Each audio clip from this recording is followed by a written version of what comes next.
Yan, gusto niya dyan.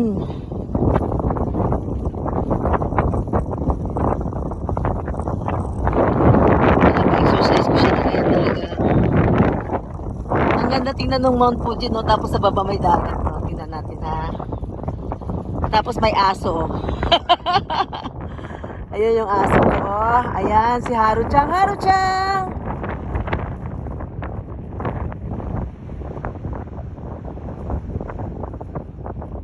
Malapit siya tingnan pero malayo ito sa amin.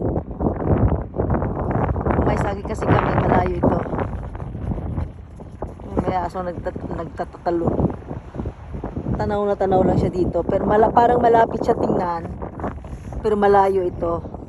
Mula sa amin, siguro babiyahe kami ng 4 na oras.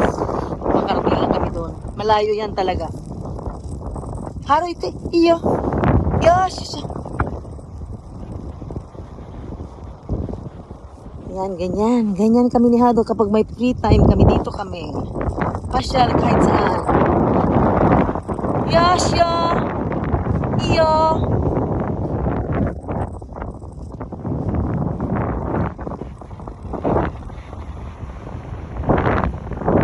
Maligaya siya, oh. Saya-saya naman ang baby ko.